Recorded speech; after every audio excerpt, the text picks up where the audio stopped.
आज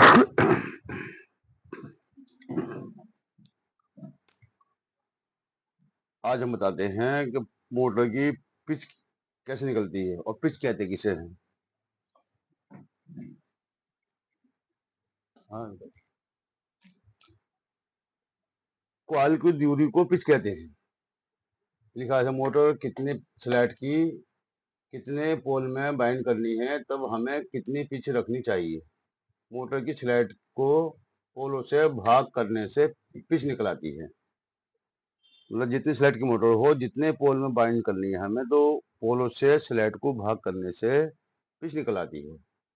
जैसे 24 स्लैट है, हमें 4 पोल माननी है, 4 × 24 पिच 6 आ जाएगी। पिच जो है 6 आ जाएगी आपकी, 6 × 24। अब ये 36 स्लैट है, अब इसको 4 पोल माननी है, तो 4×9 = 36 पिच 9 आ जाएगी। 6 पोल माननी है, तो 6×36 पिच 6 आ जाएगी।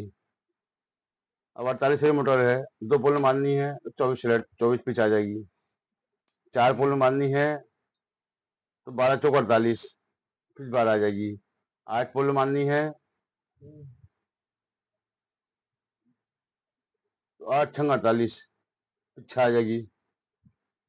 इसका हिसाब है ये। अब ये 54 स्लैट है, इसमें भी एक मकसद है।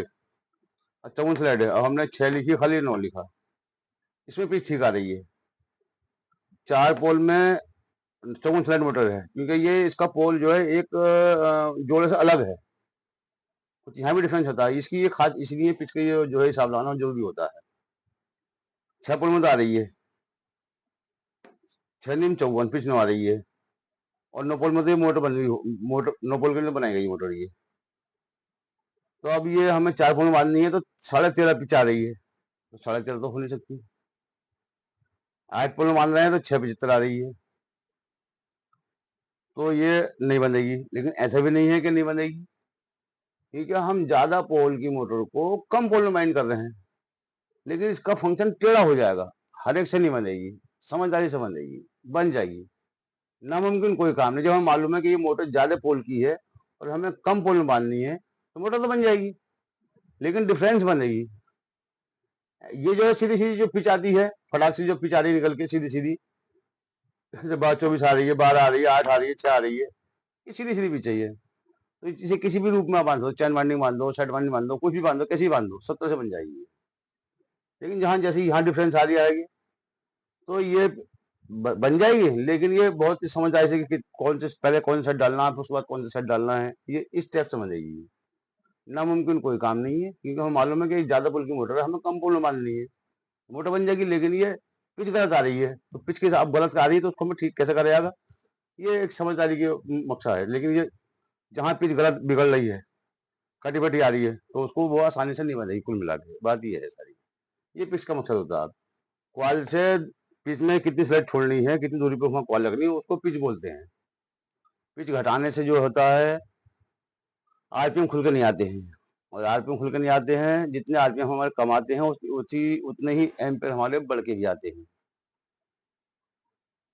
क्योंकि आरपीएम के हिसाब से ही एम्पेयर का हिसाब बनता है, और एम्पेयर पोल से और पिच से आरपीएम पैदा होते हैं। ये सीधा सीधा फंडा है बिल्कुल इसका ही।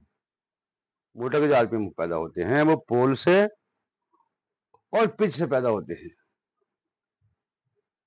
बोल्ट से उसकी ताकत का फर्क होता है, जो भी है। आप बोल्ट कम आ रहे हैं, ज्यादा आ रहे हैं, उसके लिए उसका अलग डिफरेंस है, वो अलग एक फार्मूला है वो। क्या मोटर अगर मान लो वोल्टेज कम आ रहे हैं, तो हमें क्या करना है, या ज्यादा आ रहे हैं कहीं, और ओरिजिनल तो मोटर बंद हुई नहीं है, वैसी लोकल बंद हुई है, बहुत टाइम पुरानी, बहुत बार बंद हुई है। अब कोई अलग इलाका बदल गया है, वहाँ बोल्ट जिस हिसाब के उस हिसाब से मोटर बाइंड करनी है, और हमें क्या डिफरेंस करना है, वहाँ बोल्ट ज्यादा है तो क्या करना है, कम है तो क्या करना है, ये वो अलग से बातें हैं वो। फिलहाल जो मोटर के जो आरपीएम पैदा होते हैं, वो पिच के हिसाब से होते हैं, पोल और पिच से होते हैं। कॉल से कॉल की दूरी को पिच कहते हैं, सीधा सीधा हिसाब है इसका। 36 स्लाइड मोटर है, अब हमें 4 पोल माननी है, तो 9×4 = 36, मतलब पोल से स्लाइड को पोलों से भाग कर दो, स्लाइडों को पोलों से आप भाग कर दोगे तो पिच निकल के आ जाएगी। कितने स्लेट की मोटर हो, कितने पोल में बांधनी हो, पिच निकल के आ जाएगी आपकी। इसको हम पिच कहते हैं। ये सीधा सीधा सीधा हिसाब है इसका। फिर बता देता हूँ, स्लेट को पोलों से भाग करने से पिच निकल आती है। कोशिश ये करना, अब जैसे 9 पिच आई तो हम 8 रख देते हैं, दिक्कत तो कोई नहीं, लेकिन उसमें डिफरेंस आता है। ये काफी, ये मीटर से पता लगती है इन बातों की। इसमें एम्पेयर में और आरपीएम में दोनों में फर्क आता है।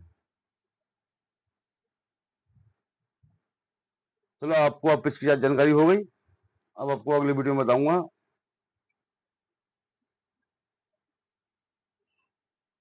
चलो, न्यूटन के बारे में बताता हूँ।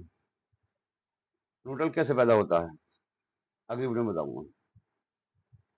फिलहाल को जितना सपोर्ट करोगे चैनल को, इतनी आप लाइक करो, शेयर करो, जो भी है। जैसे जैसे बढ़ता है, जितना इसे उठाओगे इतनी जल्दी आपको भी नॉलेज मिलेगी। बहुत अच्छी अच्छी नॉलेज मिलेगी कुल मिला के। अब इसको उठाना वो आपके हाथ में है। अगर नॉलेज चाहिए आपको मोटरों से बनाने से, मोटर इस तरह से शौक है, तो आप देख लो खुद।